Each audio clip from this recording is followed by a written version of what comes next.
नमस्कार, बहुत स्वागत है आपका डेली 24 भारत में। मैं हूं आपके साथ अनीता शर्मा। शुरुआत करते हैं देश दुनिया की बड़ी खबरों से। यूपी के हरदोई जिले में निर्माणाधीन पुल का बीम टूटने में बड़ा हादसा हो गया है और टोडरपुर में शारदा नहर पर बन रहे पुल का निर्माण चल रहा था और इस दौरान ये पुल गिर गया है, जिसके बाद से मौके पर अफरा तफरी मच गई है। घटना की जानकारी मिलते ही मुख्यमंत्री योगी आदित्यनाथ ने मामले का संज्ञान लिया और वरिष्ठ अधिकारियों को मौके पर पहुंचकर राहत और बचाव कार्य तेज करने के निर्देश दिए। मुख्यमंत्री ने एसडीआरएफ की टीमों को भी तुरंत घटनास्थल पर रवाना करना और घायलों को बेहतर इलाज के लिए सुविधा उपलब्ध कराने को कहा है। साथ ही प्रभावित परिवारों को हर संभव सहायता देने के निर्देश भी जारी किए गए हैं। प्रशासन युद्ध स्तर पर बचाव अभियान चला रहा है और हादसे के कारणों की भी जांच शुरू कर दी गई है। लखनऊ से बड़ी जानकारी निकलकर सामने आ रही कि लखनऊ के अलीगंज स्थित सेक्टर डी में दोपहर एक निजी कोचिंग सेंटर में भीषण आग लगने से इलाके में हड़कंप मच गया है और देखते ही देखते आग ने विकराल रूप धारण कर लिया और पूरे इलाके में अफरा तफरी मच गई। स्थानीय लोगों ने तुरंत ही दमकल विभाग को सूचना दी है, जिसके बाद कई फायर ब्रिगेड की गाड़ियां मौके पर पहुंची है और आग बुझाने का अभियान शुरू कर दिया है। प्रत्यक्षदर्शियों के मुताबिक कुछ लोगों के अंदर फंसे होने की आशंका जताई जा रही है, हालांकि इसकी आधिकारिक पुष्टि अभी नहीं हुई है। घटना का मुख्यमंत्री योगी आदित्यनाथ ने तत्काल संज्ञान लेते हुए अधिकारियों को राहत और बचाव कार्य तेज करने के निर्देश दिए हैं। वहीं उप मुख्यमंत्री ब्रजेश पाठक ने बताया कि फायर ब्रिगेड की टीमों ने अंदर पहुंचने के लिए पहली मंजिल को दीवारों को तोड़ दिया है और हर कमरे की तलाशी ली जा रही है। प्रशासन, मेडिकल टीमें और एम्बुलेंस हाई अलर्ट मोड पर है। प्राथमिकता सभी बच्चों को सुरक्षित बाहर निकालना है और ऐसे में बड़ी जानकारी लखनऊ से निकलकर सामने आ रही है, जहां पर बच्चों को सुरक्षित बाहर निकालने का अभियान तेज हो गया। ऐसे में अलीगंज कोचिंग सेंटर में ये भीषण आग लगी है। हालांकि युद्ध स्तर पर बचाव अभियान लगातार जारी है। सीएम योगी आदित्यनाथ ने घटनास्थल का निरीक्षण किया है। हमारे साथ हमारे संवाददाता रोहित कश्यप जुड़ चुके हैं, उनसे जानते हैं कि क्या कुछ घटनाक्रम है। हालांकि बहुत ही भीषण आग लगने का ये मामला सामने आया है। रोहित, अलीगढ़ थाना क्षेत्र में जो कहा जाए जो आग लगी है, नीचे पेट की दुकान थी और पेट की दुकान के ऊपर ही कोचिंग सेंटर था और कोचिंग सेंटर में तमाम बच्चे जो पढ़ने आए थे उनका कहना है कि जब उन्होंने एंट्री करी है तो जब एंट्री कर रहे थे तभी से कहीं ना कुछ धुएं की जो कहा जाए कि धुआं निकलना था, उसकी स्मेल वगैरह धुएं के कहीं ना कहीं उठ रहा था। तो छोटा सा एक शॉर्ट सर्किट की वजह से थोड़ा सा प्रॉब्लम इसमें थोड़ी हुई, तो जिसकी जानकारी संबंधित अधिकारियों तक के वहाँ के जो स्टूडेंट थे, जो बच्चे थे, उन्होंने मौके पे दी। पर देने के साथ साथ कहा जाए कि काफी समय होने के बाद भी बचाव दल वहाँ पे नहीं पहुंच सका और स्थिति भयावह रूप लेने लगी। बिल्कुल, ऐसे में क्या जान माल के नुकसान की खबर कितनी निकल कर सामने आई है रोहित? जानमाल की अगर बात करी जाए तो देखिए, जो मार्केट है नीचे का जो पेट का जो है वो तो पूरा जल ही चुका है। कहा जाए जो मार्केट जो जिसमें कोचिंग सेंटर चलता है उसमें भी अगर कहा जाए तो काफी हद से ज्यादा आग लग चुकी है और देखने वालों का कहना ये है कि जिसमें से अभी तो जो एक आध व्यक्ति है जो सीधे उन्होंने ऊपर से छलांग लगा दी, जिसमें से वो काफी चोटिल हो चुकी रीढ़ जो हड्डी है जो जिन्होंने चकचकीत दवाएं, उनका साफ कहना है कि जो गिरा है व्यक्ति उसके काफी अंग मतलब टूट चुके हैं और सादा कहा जाए कि जो लोग फांदे हैं और उसके अलावा जो बच चुके हैं काफी लोग सेंटर में फंसे होने की उम्मीद अभी भी है। बिल्कुल, तो रोहित यानी कि कह सकते हैं कि बहुत से जो छात्र हैं वो घायल भी हुए हैं इस मामले में।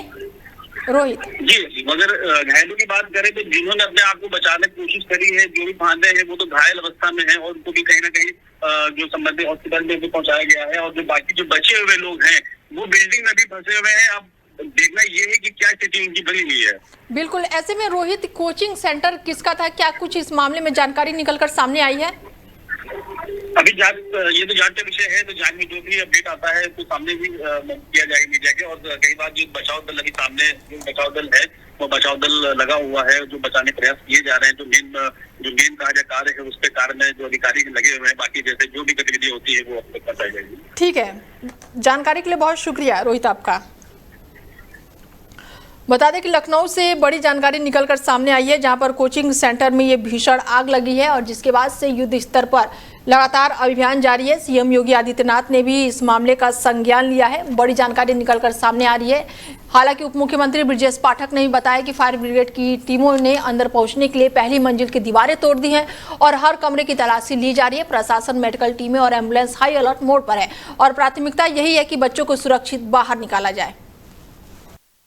वहीं मुख्यमंत्री योगी आदित्यनाथ ने फिरोजाबाद जिले को करोड़ों रुपए की अधिक की 81 विकास परियोजनाओं की सौगात दी है। टुरला के उसानी में आयोजित कार्यक्रम में मुख्यमंत्री ने 333 करोड़ रुपए से अधिक लागत की 33 परियोजनाओं का लोकार्पण और लगभग 325 करोड़ रुपए की 48 नई परियोजनाओं का शिलान्यास किया है। इस अवसर पर प्रधानमंत्री आवास योजना शहरी के तहत निर्मित आवासों की चाबियां जो है वो लाभार्थियों को सौंपी गई है। मुख्यमंत्री ने कहा है कि इन परियोजनाओं से जिले के बुनियादी ढांचों और जन सुविधाओं को नई मजबूती मिलेगी। इसके अलावा फिरोजाबाद नगर निगम क्षेत्र में स्मार्ट जोनल कार्यालय, digital library, senior citizen care centre और साथ ही वेस्ट टू वंडर पार्क जैसे आधुनिक परियोजनाओं को भी मंजूरी दी गई है। वहीं यूपी के मुख्यमंत्री योगी आदित्यनाथ ने फिरोजाबाद में जनसभा को संबोधित करते हुए विपक्ष पर जमकर निशाना साधा। मुख्यमंत्री ने कहा कि समाजवादी पार्टी के एजेंडे में विकास कभी नहीं रहा और बल्कि समाज को बांटने, गुंडागर्दी और गरीबों के काम रोकने की ही राजनीति का हिस्सा रहा है। उन्होंने आरोप लगाया कि पहले हर बड़े उत्सव से प्रदेश भर में उपद्रव कराए जाते थे, जबकि आज उत्तर प्रदेश विकास और उत्साह दोनों का प्रतीक बन चुका है। योगी आदित्यनाथ ने कहा है कि अयोध्या और काशी की तरह मथुरा वृंदावन भी भव्य स्वरूप में विकसित हो रहा है। कार्यक्रम के दौरान मुख्यमंत्री ने प्रधानमंत्री शहरी आवास योजना के लाभार्थियों को चाबी सौंपी है और ऐसे में कई विकास योजनाओं का उन्होंने लोकार्पण और शिलान्यास किया।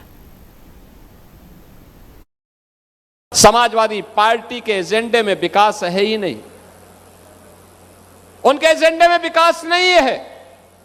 समाज को बांटना, सामाजिक एकता को छिन्न भिन्न करना, गुंडागिर्दी को प्रोत्साहित करना, गरीब के लिए कार्य न हो इसके लिए एड़ी चोटी लगाना, विकास की हर योजना में रोड़े अटकाना और किसी पर्व के पहले आयोजित होने वाले उत्सव को उपद्रव में बदल देना। ठीक कह रहे थे पर्यटन मंत्री श्री जयवीर सिंह जी। क्या हालत थे 2017 के पहले। बहनों और भाइयों, आज आप देख रहे होंगे ये डबल इंजन की भारतीय जनता पार्टी की सरकार 1 डिस्ट्रिक्ट 1 मेडिकल कॉलेज दे रही है, 1 डिस्ट्रिक्ट 1 प्रोडक्ट दे रही है, 1 डिस्ट्रिक्ट 1 कुजीन दे रही है। और समाजवादी पार्टी देती थी 1 डिस्ट्रिक्ट 1 माफिया, यानी हर जिले का एक चिन्हित माफिया था।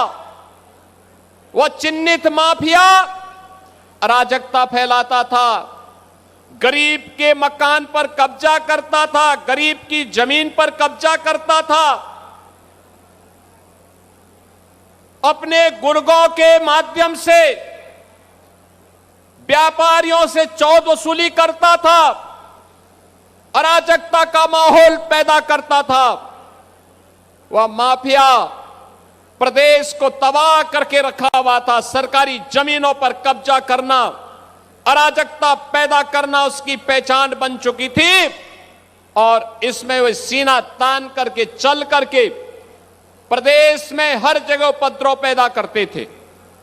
बहनों और भाइयों, आज मुझे बताते हुए प्रसन्नता है कि हमारा प्रदेश अब माफिया मुक्त है, गुंडा मुक्त है, उपद्रव से मुक्त है। अब उत्तर प्रदेश में नो कर्फ्यू, नो दंगा। अब तो यूपी में है सब चंगा। वहीं बिहार के लखीसराय में आयोजित नीट यूजी री एग्जाम के दौरान एक बड़े सॉल्वर गैंग का पर्दाफाश हुआ है। पुलिस ने असली अभ्यर्थियों की जगह परीक्षा दे रहे 9 डमी कैंडिडेट, जिन्हें आमतौर पर मुन्ना भाई कहा जाता है, कुल 30 लोगों को गिरफ्तार किया है। जांच में सामने आया कि संगठित तरीके से असली उम्मीदवारों की जगह दूसरे लोगों को परीक्षा केंद्रों पर भेजा गया था। मामला सामने आने के बाद से पुलिस और प्रशासन में हड़कंप मच गया है। बिहार के एडीजी ने घटना की पुष्टि करते हुए पूरे नेटवर्क की गहनता से जांच पड़ताल के आदेश दिए हैं। अधिकारियों का मानना है कि इस गिरोह के तार अन्य राज्यों और परीक्षा माफियों से जुड़े हो सकते हैं। फिलहाल गिरफ्तार आरोपियों से पूछताछ जारी है। जैसा कि आप जानते हैं, नीट की जो है ये दोबारा परीक्षा कराई जा रही थी और ये एक बड़ी चुनौती के रूप में हमारे सामने था। लेकिन ये बताते हुए हर्ष हो रहा है कि ये परीक्षा बहुत शांतिपूर्ण तरीके से हो गई, संपन्न हुई। और इस बीच में पुलिस की सक्रियता ऐसी रही कि लखीसराय जिले में बड़ी संख्या में सॉल्वर्स, जो डमी कैंडिडेट्स होते हैं, स्कॉलर्स जिसको आप बता सकते हैं, वो पकड़े गए। 9 करीब डमी कैंडिडेट्स ऐसे पकड़े गए। इसमें 3 सेंटर से ये 9 लोगों की गिरफ्तारी हुई। एक ओरिजिनल कैंडिडेट संजीत कुमार भी पकड़ा गया। एक अन्य गया मेडिकल कॉलेज का अर्पित राज, जो कि इस पूरे मामले का सेटर था, कुछ मामलों में उसकी सेटिंग थी, वो भी पकड़ा गया। इसके अलावे बायोमेट्रिक वेरिफिकेशन से संबंधित जो स्टाफ होते हैं उनकी भी 18 की संख्या में गिरफ्तारी हुई है। और ऐसा आरोप है कि ये इस तरह के डमी कैंडिडेट्स या स्कॉलर कैंडिडेट्स के साथ मिल करके और बायोमेट्रिक वेरिफिकेशन प्रोसेस को कॉम्प्रोमाइज़ कर रहे थे, उस आरोप में इनको पकड़ा गया है। इस संबंध में 2 कांड दर्ज हुए हैं। कवैया थाना कांड संख्या 244-26 और 245-26, जिसमें आगे अनुसंधान जो है वो कराया जाएगा। और इसकी सूचना सभी संबंधित पदाधिकारियों को, इंक्लूडिंग नीट कराने वाले एनटीए ऑर्गेनाइजेशन को भी दे दी गई। सेंटर के लोगों की मिलीभगत की थी। मैंने अभी सेंटर के बारे में ये जानकारी नहीं मिली है। मैंने ये बताया कि जो बायोमेट्रिक वेरिफिकेशन सिस्टम में आउटसोर्स्ड कर्मी लगे हुए थे, उनकी मिलीभगत सामने आई है और उसी आलोक में 18 लोगों को गिरफ्तार किया गया।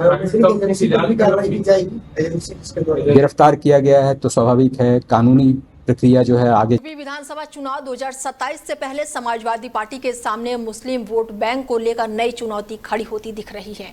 ऑल इंडिया मुस्लिम जमात के अध्यक्ष मौलाना शहाबुद्दीन रिजवी के बाद से अब AIMIM ने भी समाजवादी पार्टी से मुस्लिम मुख्यमंत्री चेहरा घोषित करने की मांग का समर्थन किया है।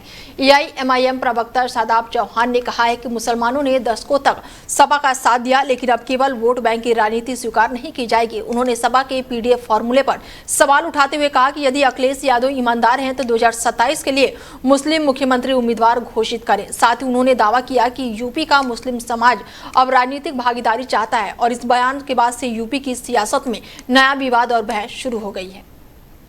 वहीं उत्तराखंड के रुद्रप्रयाग जिले के नागरासु गुरुद्वारे को लेकर विवाद लगातार गहराता जा रहा है। गुरुद्वारे के सेवादारों और निगाह सिखों के बीच हुए विवाद के बाद से अब पिछले 24 घंटे में गुरुद्वारे की छतों पर डटे हुए हैं और इसी बीच एक सिख तीर्थयात्री के कथित अपहरण की खबरों ने चिंता और बढ़ा दी है।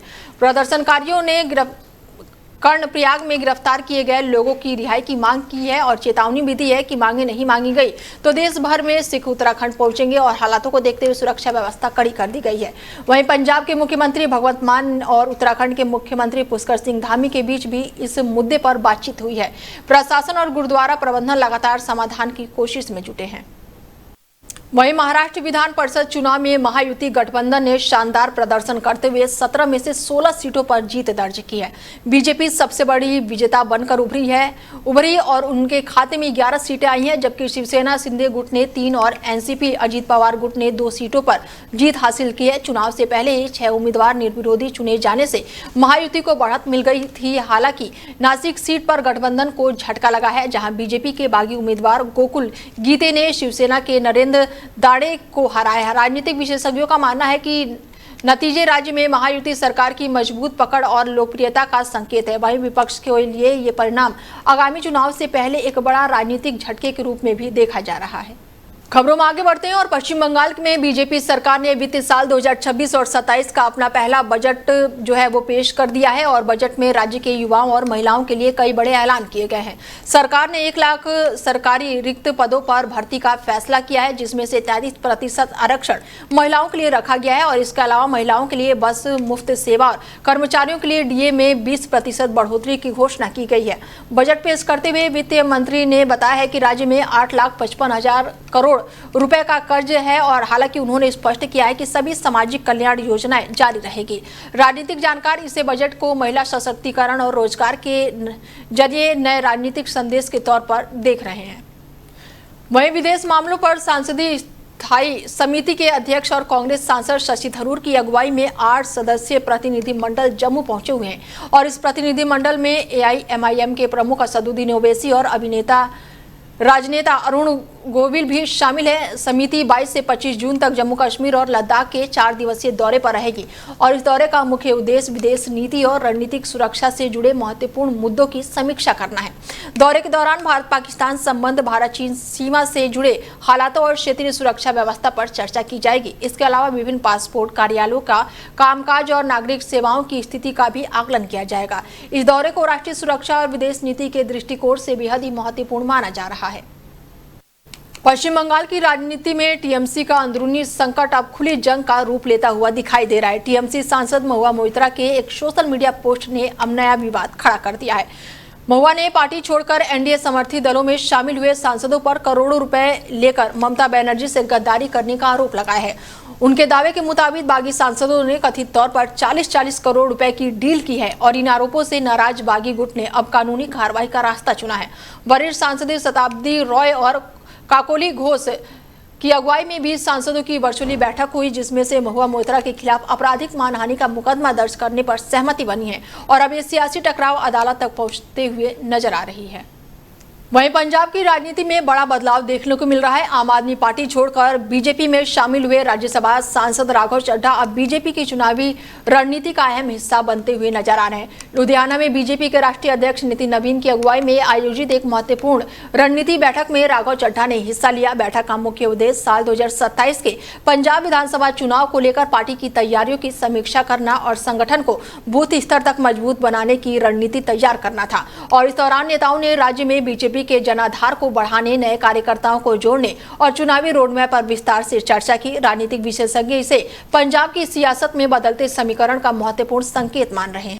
वहीं ब्रिटेन की राजनीति में बड़ा घटनाक्रम जो है वो सामने आया है। ब्रिटिश प्रधानमंत्री जो है कीर स्टारमर ने अपने पद से इस्तीफा देने की घोषणा कर दी है। लेबर पार्टी के भीतर बढ़ते दबाव और लगातार उठ रहे नेतृत्व परिवर्तन की मांग के बीच स्टारडम ने डाउनिंग स्ट्रीट के बाहर एक भावुक संबोधन में अपने फैसले की पुष्टि की। उन्होंने कहा कि वो देश और पार्टी के हितों को सर्वोपरि मानते हैं। हालांकि नए लेबर नेता के चुनाव तक वो कार्यवाहक प्रधानमंत्री के रूप में अपनी जिम्मेदारियां निभाते रहेंगे। रिपोर्ट के मुताबिक हालिया राजनीतिक चुनौती पार्टी के भीतर असंतोष और चुनावी झटकों के बाद उन पर इस्तीफे का दबाव लगातार बढ़ रहा था और अब लेबर पार्टी ने नए नेतृत्व की दौड़ शुरू होने की संभावना है। आपको बता दें कि ब्रिटेन के प्रधानमंत्री कीर स्टारमर ने अपने पद से इस्तीफा दे दिया है और अब उनकी लेबर पार्टी के नए नेता का चुनाव होने तक वो कार्यवाहक प्रधानमंत्री के रूप में काम करेंगे और नए प्रधानमंत्री की दौड़ में सबसे आगे अब प्रबल दावेदार एडी माने जा रहे हैं। वहीं 15 साल के वैभव सूर्यवंशी एक बार फिर से सुर्खियों में है और श्रीलंका में खत्म हुई 3 देशों की ए टीम की ट्राई सीरीज की शुरुआत 4 मैचों में फ्लॉप रहने के बाद से आखिरकार अब फाइनल मैच में जो सूर्यवंशी ने किया उसकी शुरुआती मैचों में नाकामी पर पानी फेर दिया है। सिर्फ 29 गेंदों पर 10 चौके और 8 छक्के मारने के बाद से अब वैभव सूर्यवंशी लगातार चर्चाओं में बने हुए हैं और वैभव सूर्यवंशी ने अब बड़ा खुलासा भी कर दिया है और ऐसे में ट्राई सीरीज के फाइनल में अपने आक्रामक रूप में वापस आने के बाद से वैभव सूर्यवंशी ने बड़ा बयान दिया है। इस मैच में भारत ए ने श्रीलंका ए को 66 रनों से हराकर अपना खिताब अपने नाम किया। फाइनल के बाद से सूर्यवंशी ने कहा, जब रन नहीं बना सकते थे तो कुछ चीजों पर चर्चा करने के लिए ऋषि सर के साथ बैठा और उन्होंने मुझे खुलकर खेलने की पूरी आज़ादी दी। इस युवा खिलाड़ी ने कहा है कि यहाँ की परिस्थितियाँ थोड़ी अलग थी, इसलिए शुरुआत में कुछ चुनौतियाँ आई। मैं बहुत ज़्यादा कोशिश कर रहा था लेकिन योजनाओं को अमली जामा नहीं पहना पा रहा था और तभी उन्होंने मुझसे कहा कि तू अपना नेचुरल गेम खेल, ज़्यादा सोच मत, और इससे मुझे प्रेरित किया और मुझे खुद पर भरोसा रखना जारी रखा। मुझे खुशी है कि चीज़ें अच्छे से काम कर गई और बड़े मुकाबले से पहले सूर्यवंशी ने 4 पारियों में केवल 117 रन बनाए थे और श्रीलंका की धीमी पिच पर अच्छी शुरुआत को बड़े स्कोर में बदलने के लिए संघर्ष कर रहे थे। हालांकि इस बाएं हाथ के बल्लेबाज ने जोर देकर कहा है कि उनकी आलोचना होने के बावजूद भी दबाव कभी उनके दिमाग में नहीं आया। वैभव सूर्यवंशी ने कहा है कि मुझ पर कोई दबाव नहीं था और जब मैं बल्लेबाजी करने उतरा तो विचार यही था कि पहले 10 ओवर में मैंने जो योजना बनाई थी उसे लागू करूंगा और फिर उसे आगे बढ़ाऊंगा।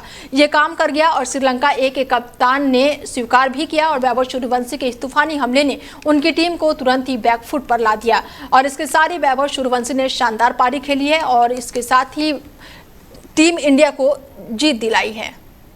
वहीं देश भर में मौसम का मिजाज तेजी से बदल रहा है। उत्तर भारत के कई राज्यों में तेज हवाओं, गरज चमक और बारिश की संभावना जताई जा रही है। वहीं दक्षिण भारत और पूर्वोत्तर राज्य में भारी बारिश का दौर लगातार जारी है, जिससे कई इलाकों में जलभराव और जनजीवन प्रभावित होने की आशंका है। मौसम विभाग के अनुसार देश के विभिन्न हिस्सों में मानसून के आगे बढ़ने के लिए परिस्थितियां अनुकूल बनी हुई है। आने वाले दिनों में बारिश की गतिविधियां और बढ़ सकती हैं। प्रशासन ने लोगों को सतर्क रहने और खराब मौसम के दौरान आवश्यक सावधानी बरतने की भी सलाह दी है। फिलहाल बुलेटिन में मेरे साथ इतना ही। दीजिए इजाजत। नमस्कार।